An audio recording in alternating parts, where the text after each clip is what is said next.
things have changed dramatically, and I think probably some might say for the worse, because there is such a huge number of books out there these days, some of which haven't been produced very well or even written very well. But that's not for us to say.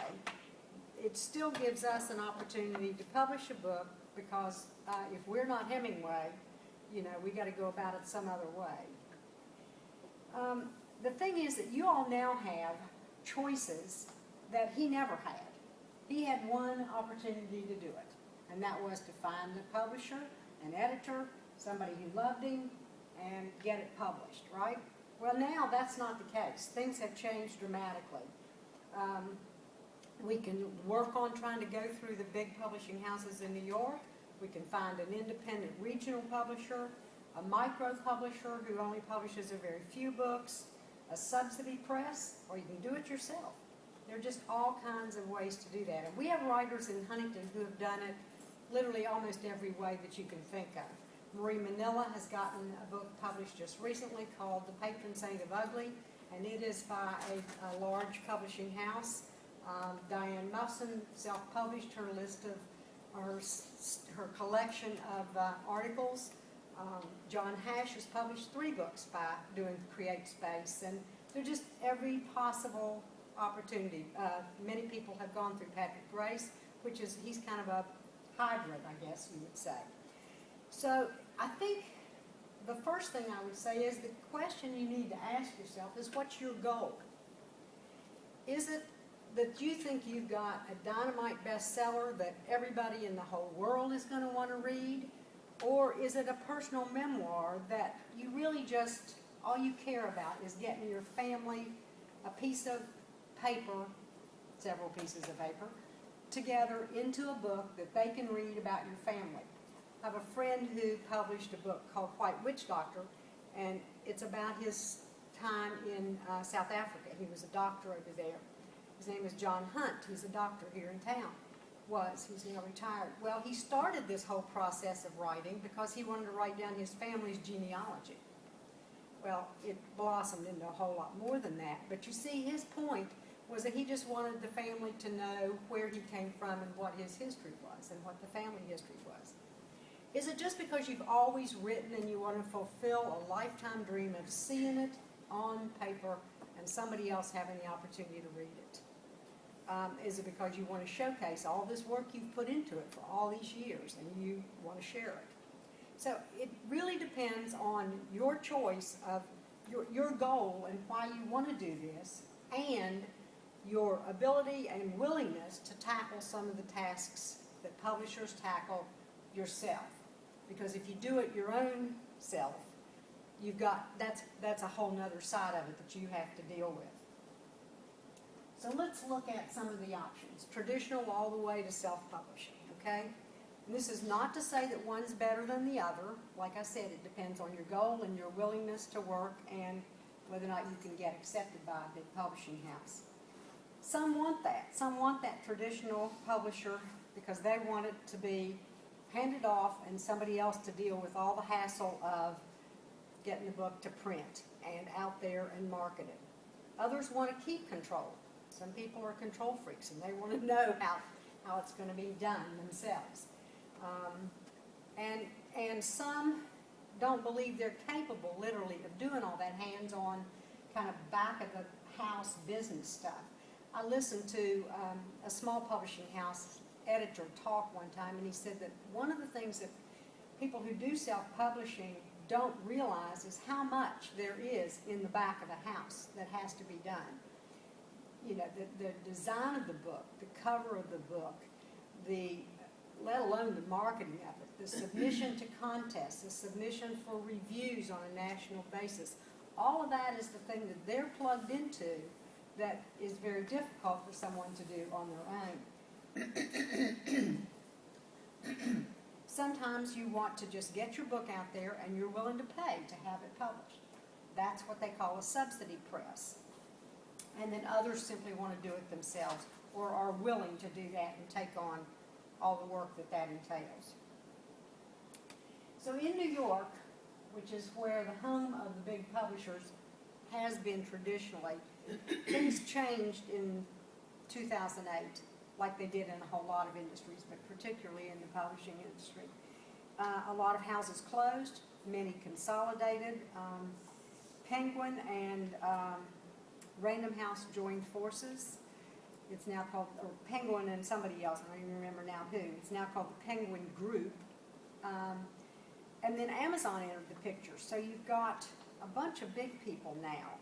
But at Random House alone, 10% of the people lost their jobs that year, 2008. And if you look at this pie chart, by 2012, the number over there, 49, that's the indie share.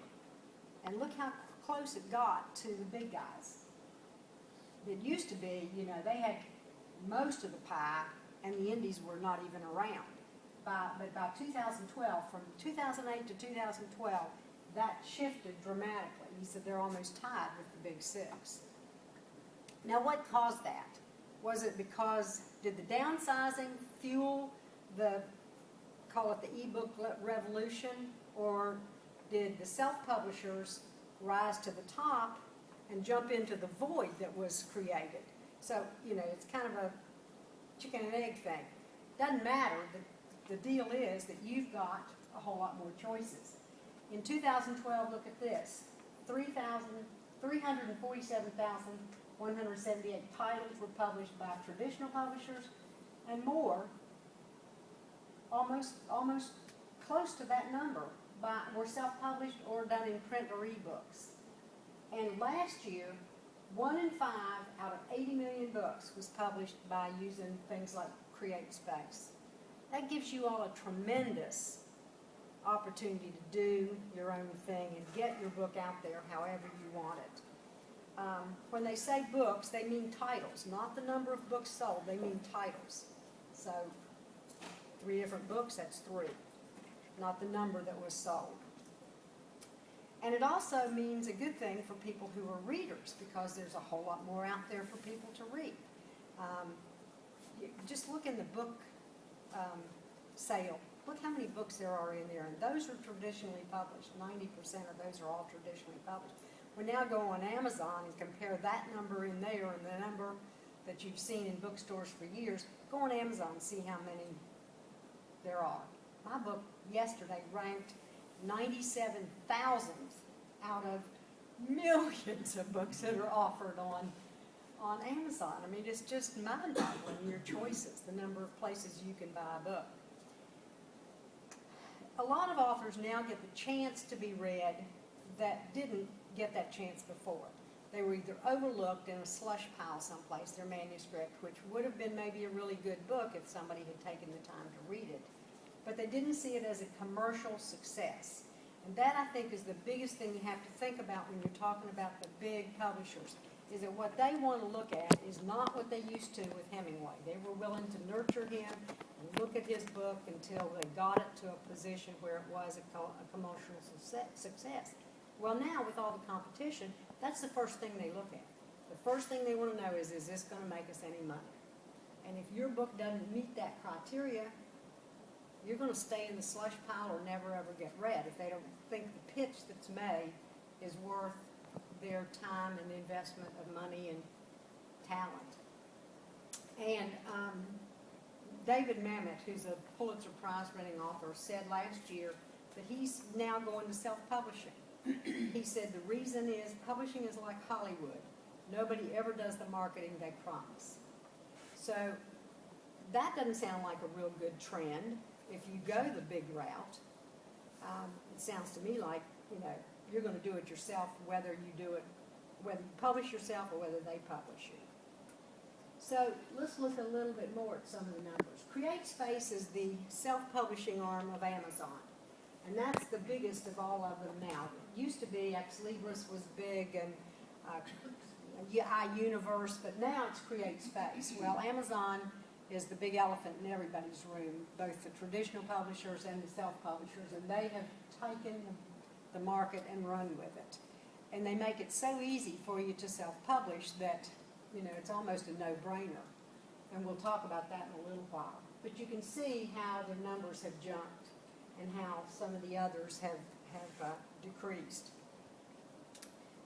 And traditional publishing production was down in 2009.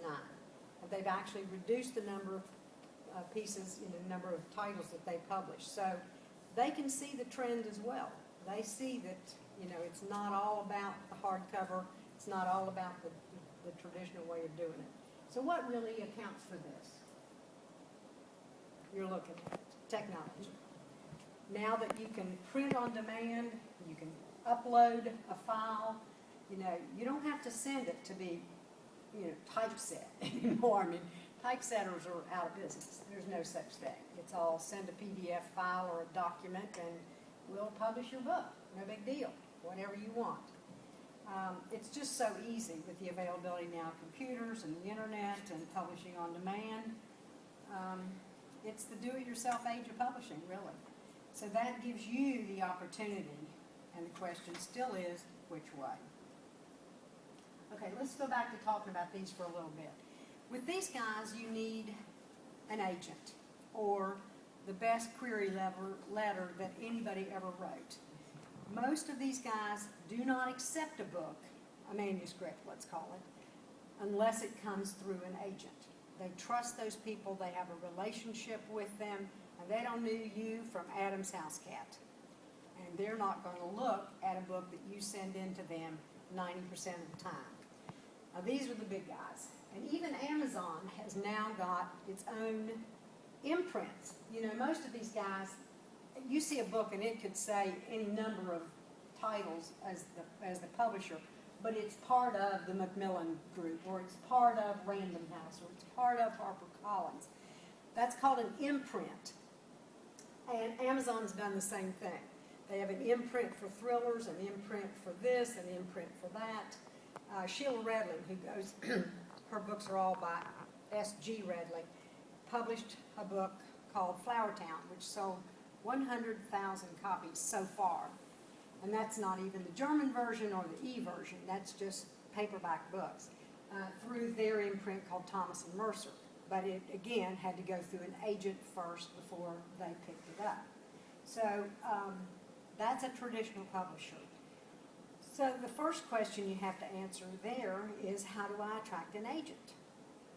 Well, it used to be that you had to go to Judy's library and look at this book, about this thick, that came out every year, or buy one, which was like $85 or something. It's outrageously priced. Yes, much cheaper to go to the library. And look for agents, and they're all listed by the genre that they specialize in. Some people only deal with young adult. Some people only deal with science fiction. Some people only deal with romance. I mean, it's very, very specific. It's as specialized as doctors are these days.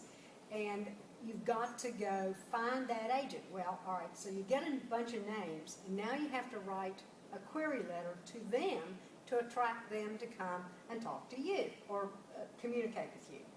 Well, I know one girl who wrote a memoir about her life, which was fascinating, in Cambodia during the Vietnam War. And she has now gone through 40 agent query letters with no response, or thanks but no thanks, or we like this but we don't think it's a commercial success. Hello, there you are again, bottom line. She's going to have to keep trying. Some published authors have to go through 40 agents, contacts, before they ever get down to somebody who finally is willing to listen to them. So that's the first tough sell. Then this agent has to go to all the different houses, the different imprints, the different editors, which there are hundreds and hundreds of those, to say, this is what I think you'd be interested in this week.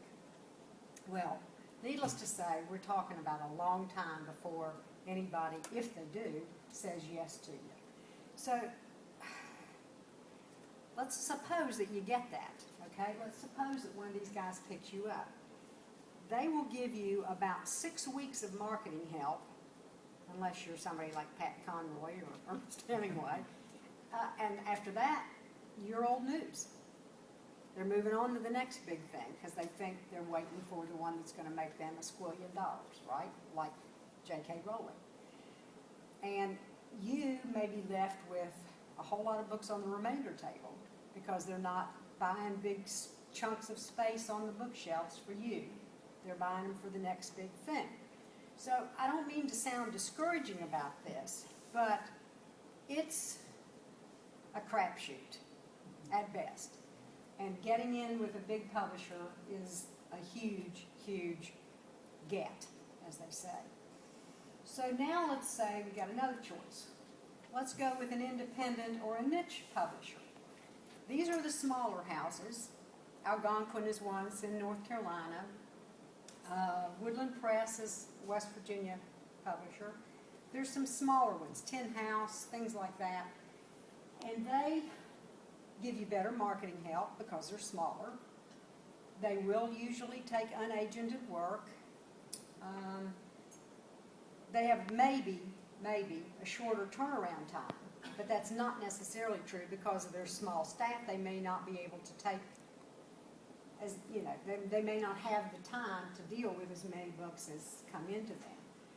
I've already spoken with Kat Pleskin, who is now the editor of Mountain State Press, and she said that she's a staff of one right now. And so to get a book in front of her is probably still going to take 18 months before she gets through reading the ones that came in before yours. So it's still a slow process. And they usually only publish 3 to 5 books per year.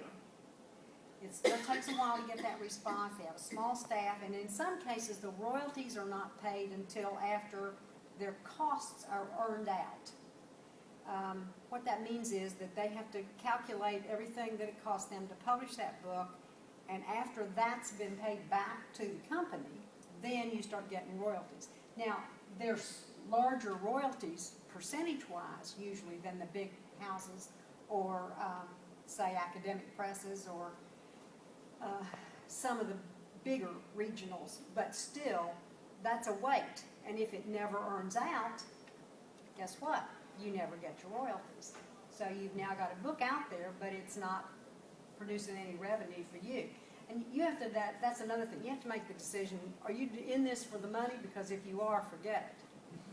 I had a friend of mine who is one of Pat Conroy's closest friends say to me that only 300 authors in the entire United States make their total living by writing.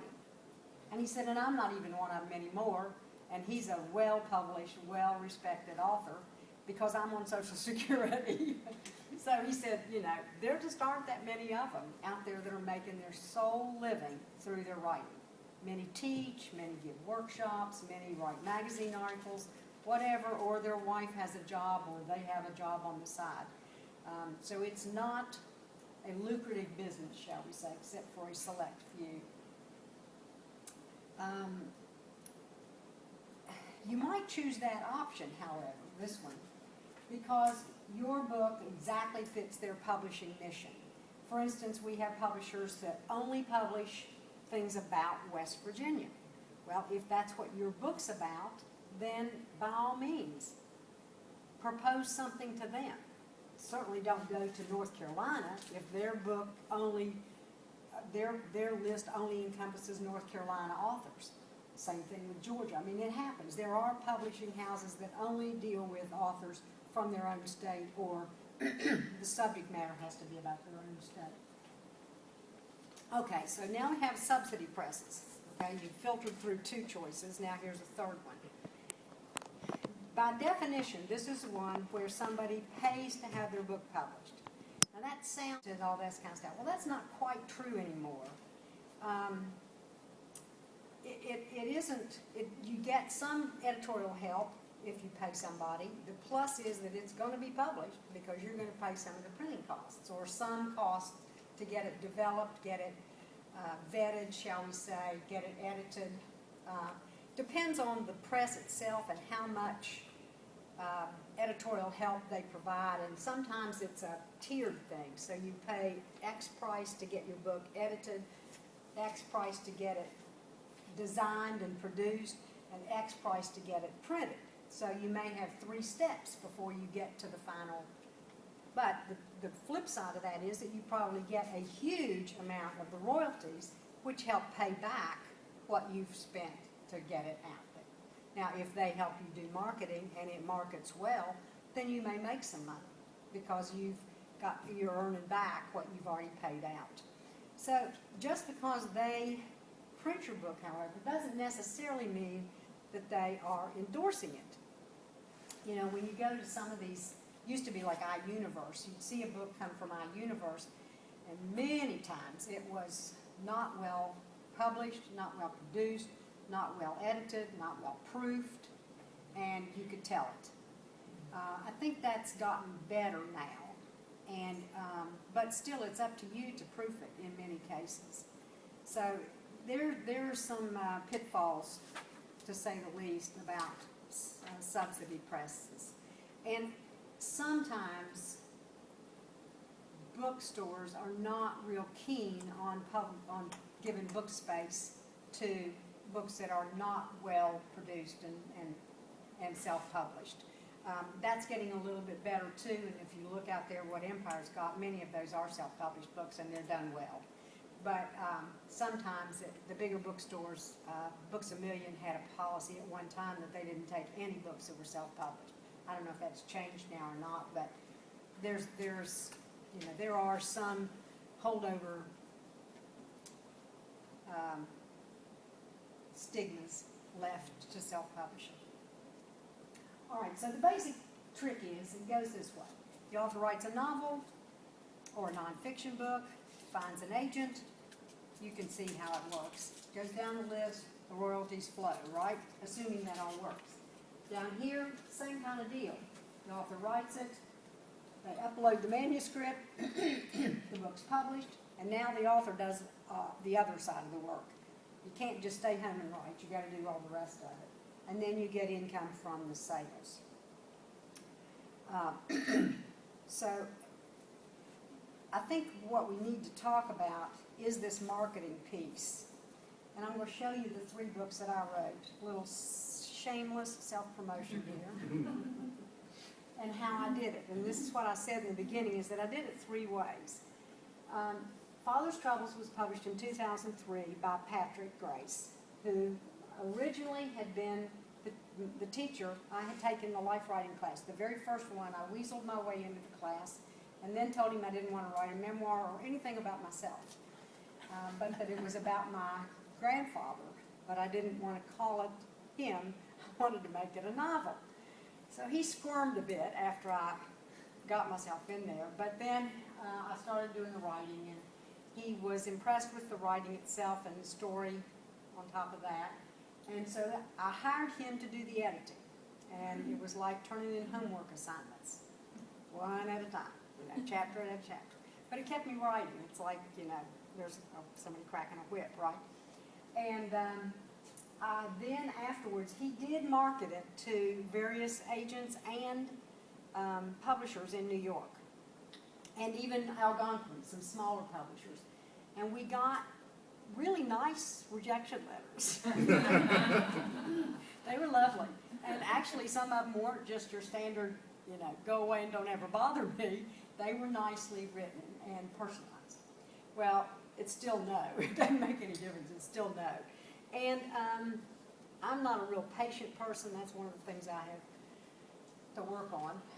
So when Patrick said, look, we've done this for a couple of years, well, I guess it was about a year.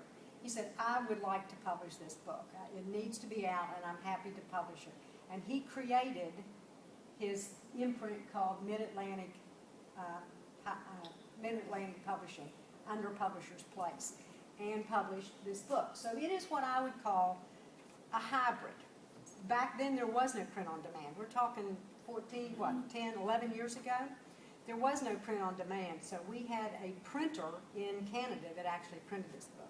It came out in hardcover and softcover, and has sold really, really well.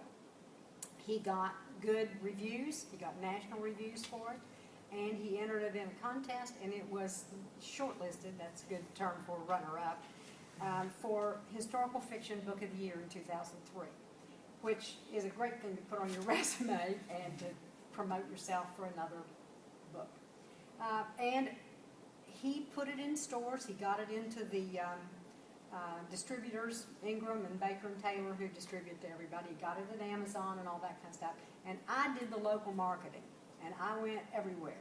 And fortunately, that's my profession, was my profession for about 30 years. I was a marketer.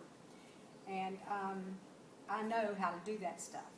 So I was not shameful at all about calling people up and asking if I could come speak to their group, talk to them about the book. I went to book clubs, you know, to the Woodlands, to every place I could think of, talking about the book. And it sold, and it still sells, and it's still out there on the shelves. We're almost out, but it's still there. And like I said, the royalties they were significantly higher than they have been on a traditional publishing basis because I had put some money into it. And I made money, believe it or not. I recouped my costs and made some money, which is wonderful. So that's what you want to do if you don't want to lose money. But if you're not me, if you're not a marketer, if you don't have that background, there's that whole chunk that's going to get left in the dust. And your book may be out there, but who's going to know it if you don't do the promotion of it? Okay, so fast forward 9 years or so, and I have now written a second book. And this one, I self-published. And again, 2 reasons. One was patience. I lacked it and decided I wanted it out there and done.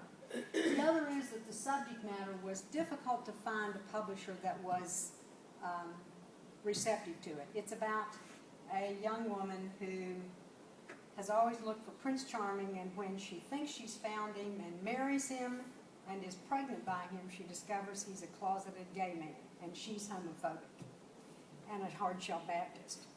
Well, where do you place that book? It's just not, it's not fitting a whole lot of niches here. I didn't want it to be just a gay book because it's got stories, it's got much more in it than that. So I said, well, I'm just going to do it myself because I do know a little bit about marketing. So I went through CreateSpace, and on the whole, that's been a satisfying way to do it too. I did pay somebody to do the uploading. I think it's even easier now, but back then, a couple of years ago, I didn't want to fool with all of that, trying to format and doing whatever all that took. And so I hired Charlie Bowen, who does that kind of thing, to do all the uploading and all the design and cover design and things like that. You have the flexibility to price the book yourself when you do it yourself. You also have the right to decide how much royalties you want them to pay you, believe it or not. I chose 70%, of course, as much as you can possibly choose. You then can also turn it into an ebook. But again, the con is that you got to juggle those things. If you are a pure writer and you don't want to do that, then you're in a world of hurt, because if you publish a book, and John Hash is a perfect example and will admit it, he loves to write. He's published 3 books and hasn't marketed a single one of them. And one of these days he'll get around to that, he says, but right now he just writes. And he gets them published, and he's got them in the trunk of his car or in his garage or whatever. But he's having a good time doing what he wants to do, and he doesn't really care. He's not doing it for a living. He's just doing it because he likes to tell these stories. They're good books, and they're well done and well designed, but he's just not marketing them. I mean, he ought to be out here, right? He's not. But, that's his thing. So, it is more difficult to get things like national reviews. It's hard to crack the big box sellers. It's hard to get yourself entered into contests. Think about it this way. You're entering your book in the contest, and you're telling them it's the greatest thing since Hemingway. That's tough. If your publisher does it, your editor does it, that's a whole nother ball of wax. Somebody else is saying your book is good. For you to say it yourself, they're not going to take you quite as seriously. So that's the deal with that. Now there's a little bit easier way to publish stuff, and that is, not to publish it, but to promote it, and that's because we've got Facebook. If you're not a Facebooker and you want to publish your book and get one promoted, you better become one fast, because that's the only way you're going to get a lot of publicity, is to keep talking about it on Facebook or talking about writing in general. All right, so now we come to Hippie Homesteaders. This was, this book was truly a labor of love, and I never had a desire to have anybody publish it but West Virginia University Press, and they did. It was perfect for them. It's a story of West Virginia artisans and musicians who came here in the 60s and 70s and made a huge difference in the state. And I couldn't see anybody else publishing it. It just made sense for them to do that. And they jumped on it. They loved the book and spent a lot of hard effort on the title. Believe it or not, they changed the title, and it's perfect. See, if I'd done it myself, it would have come out as something totally different. And I'll tell you what it was. It was going to be called Cash Crop, okay? Now, cash crop to me had a double entendre, and not pot, okay? The two meanings had to do with the fact that their craft, their music, their art was their cash crop, the hippies, okay? They became the state of West Virginia's cash crop because they used them to promote the state to gain tourism. Okay, well, it made sense to me. Well, as soon as I promoted it, they said, you know, everybody will think, you know, that we're smoking weed down here and growing it, and so we don't want to use that title. Well, theirs is perfect. It's exactly what it should have been to begin with. And they did a magnificent job with the design, the cover design. It's not at all what I had in mind, but it's better. They did a wonderful job of designing the book, and they've done a great job of promoting it. They've had me go to various book festivals. They've promoted it themselves. They told me yesterday that when they talk to other people about what kind of books they published, I'm their poster child, which is wonderful. So I would highly recommend, if your book fits that mold, to use an academic press. They've done the reviews. They've sent it out for peer reviews. They got the blurbs on the back and the front and so forth, including one from Lee Maynard.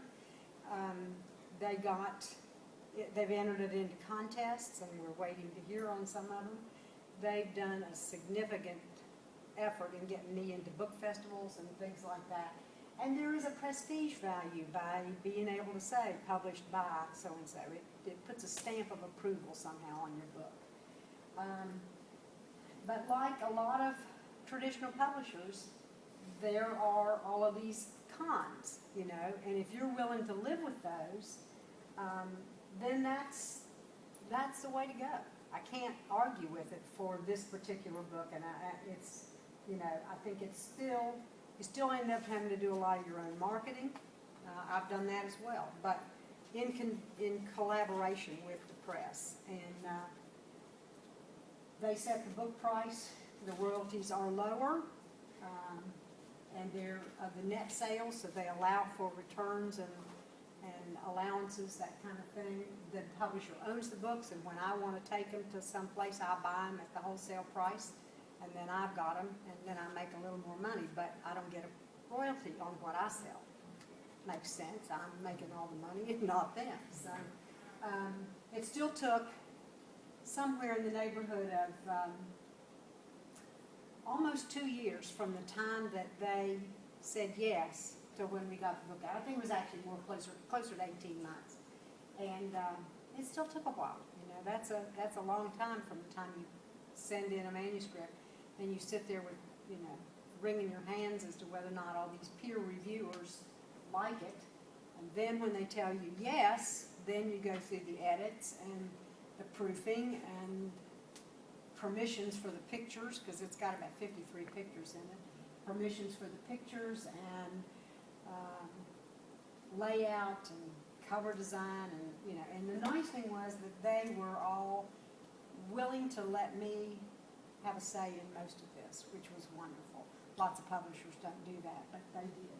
So I have all kinds of good things to say about WVU Press. Okay, so here's another choice. We haven't even talked about that. You can put it in an ebook and do that real easily. And this works really well, and of course then you got to promote it, but this works really well for people who have a series, because if you get one sold, you know, then they're going to buy the next 7, 8, whatever. They're going to be waiting for the next book to come out. And a lot of people, there are a couple of young people who have published, you know, 10 or 12 books, and they've done them all as ebooks, and they're making money hand over fist. But it's a genre book usually. It's not literary fiction at all, or it's not nonfiction, but it's something that they can crank out quickly and crank out sequel after sequel after sequel. But I love this, the fight between print and ebooks. I don't know how many of you all read on Kindles or read on electronic devices, but it's reading. It doesn't matter to me. It's whatever you're comfortable with. And I think people do it both ways. Many people do. Some don't like to hold a book because they've got, you know, hand problems. Some travel a lot, want to take 8 to 10 books with them, and they can do that on their Kindle without 15 suitcases. They have to pay extra money for it. So it's another way. And all of my books are not only in print, they are also ebooks. So it's kind of an add-on for those who go with the print method as well. Okay, so remember, it's all up to you. Whatever you want to do, you can do it yourself. Do it your way. It's purely up to you. So I will be happy to spend the rest of the time answering questions. Oh, look what shade. Seriously, I would be any questions you have, I'll try my best to answer them. Some of you who have published might tell us your experience. Llewellyn, how did you publish your books? Well, I write poetry, Right. So in a sense that's different from a lot of others, but not necessarily. But I was going to mention this. I got a literary grant from the West Virginia Commission on the Arts, and they paid for all the printing and distribution. But I had to market it. Yeah. But I like doing that. Yeah. That was the first one. Right. And then the second one was published by Finishing Line Press, which is a legitimate press in Kentucky. They take chapbooks. And my latest one is from Moats Books Press in Louisville, Kentucky. Mm-hmm. And that's like a traditional publisher, Right. sort of type of. Yeah, right. You know, there's another thing we didn't talk about, and that is getting published in literary journals or anthologies. That's another way to get your work first noticed before you decide to print a book itself. Diane, you used Create Space. Right. Tell the audience, did you find that successful, challenging, what?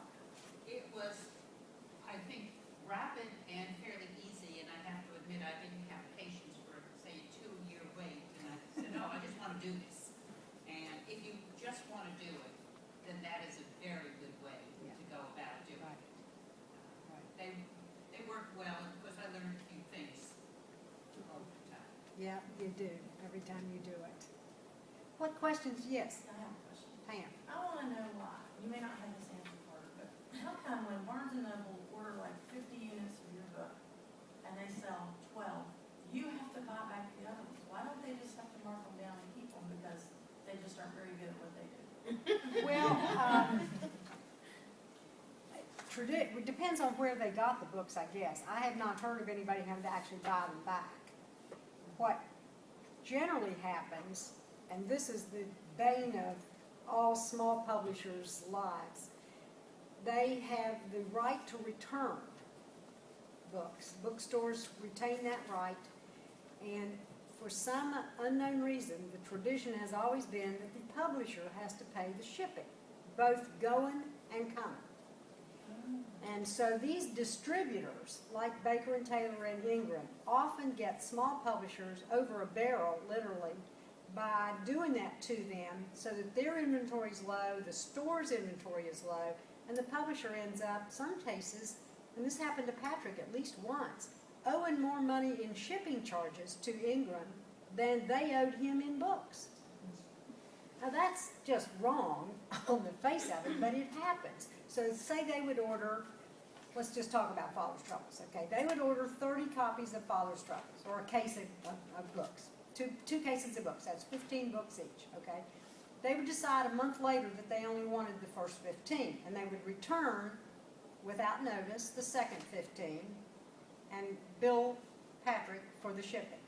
Well, that's a hardback book. It's got 502 pages in it. It's heavy, okay? So now, 2 weeks later, they call him up and they say, we want 15 books.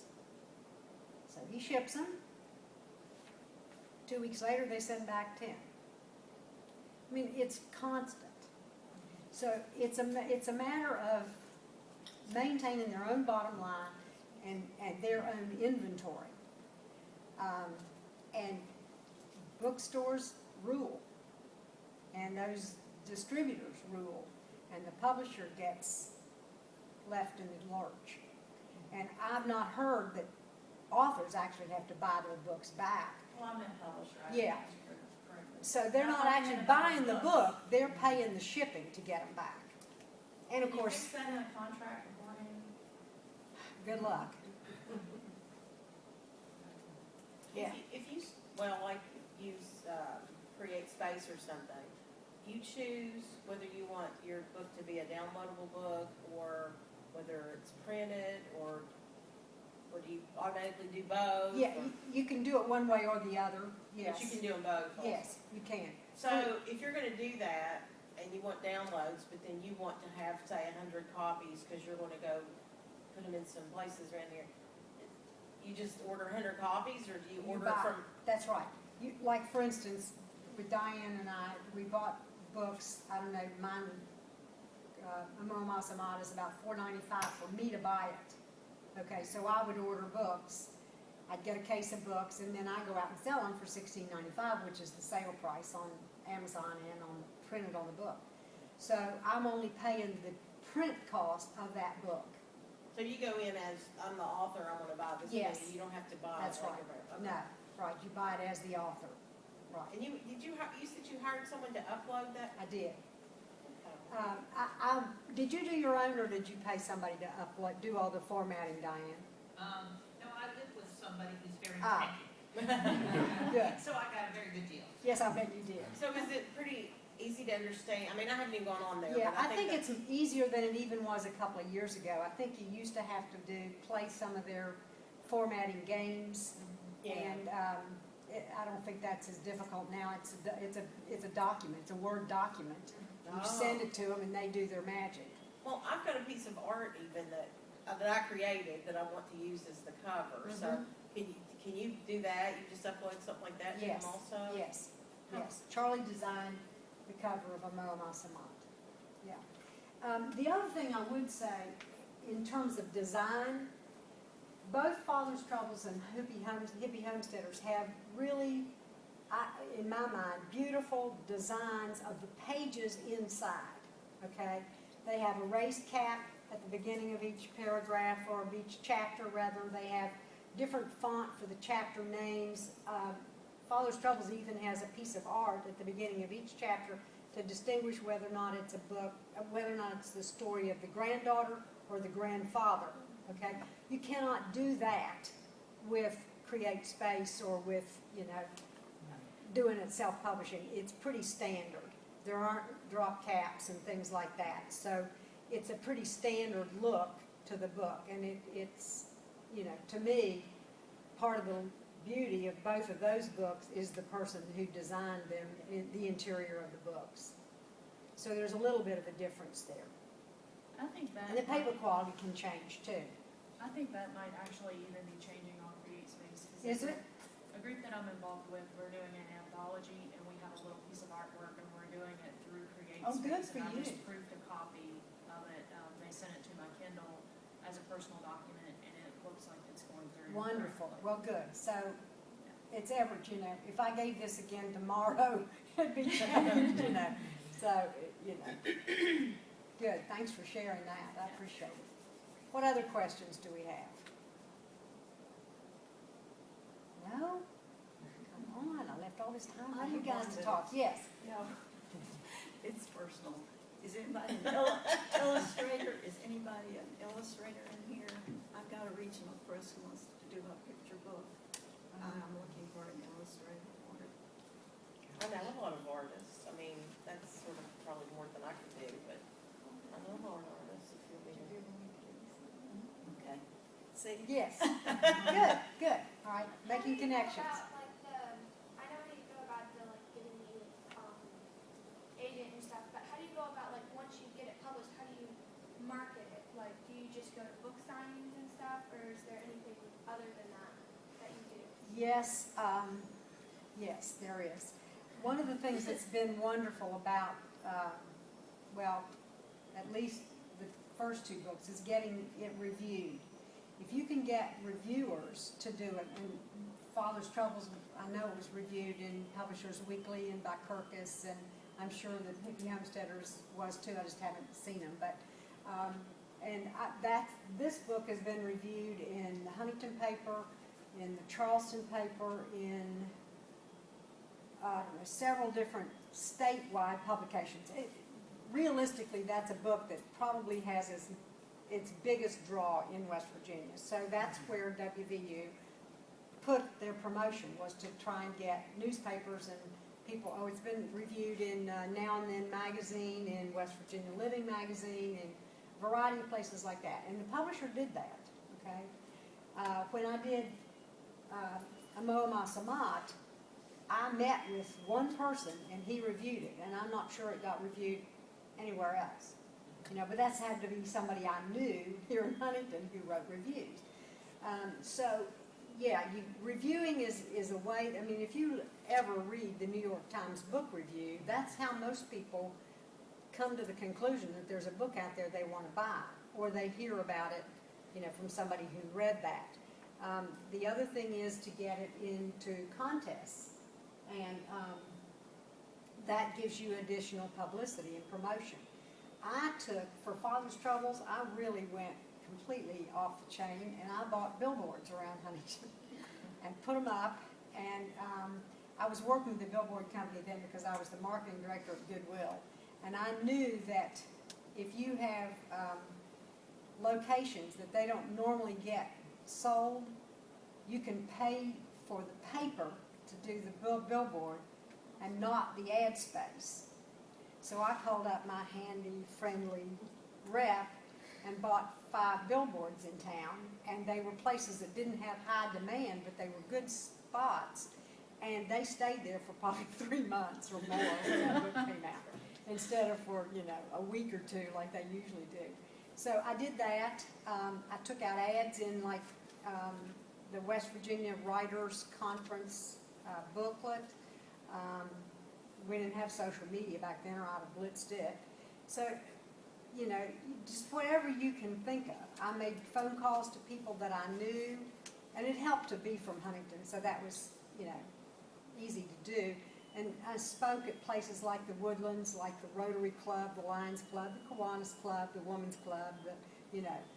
And then as people got to hearing about it, I got invited to come to book clubs and talk about it. And I did a study that they could use in their book clubs when they were reading the book, and then I would go and talk to them about it. So it's just a matter of being totally shameless and putting yourself out there and saying, you really do want to hear about this book. And it takes a lot of time. It's not something you can do once. You've got to keep at it. Yeah. This is personal. There are 3 people in this class that just finished up life writing class. Mm-hmm. Can we call on you if we need help, since are you published yet? No, Since it's small. we're hoping to be published. We've all got books in progress. Yeah. Okay. Yes. How do you find out about contests for books? Oh, that's easy on the internet. The trick is, though, you have to be careful that they're not just money makers. There are profit-making companies out there that want you to, you know, pay us $50 and we'll put your piece in a contest. Well, you know, they make $50, you make nothing, you know. I think you can probably Google well-known competitions or, you know, national standard competitions. Like, there's one in West Virginia called the Weatherford. Well, it's not just West Virginia, is it? It's more an Appalachian, I guess. What's it called? The Weatherford Award. It's the Appalachian Studies Association. Yes, right. Sometimes they come from an association. A friend of mine who wrote a wonderful book called Strange as This Weather Has Been. Her name is Ann Pancake, and her mother was from here. Won that, how many years ago? Maybe 5 years ago, 5 or 6 years ago, for fiction. And it's a very well-respected award. So I think, you know, it's a matter of talking to people, I think, and asking around, and if they hear of one, you know, talk to somebody and say, have you ever heard of this contest, and is it, you know, is it legit? You know, because there can be, they can sound really legit, but not Well, necessarily. I know about the Poets and Writers. Mhm. It's a magazine, you know,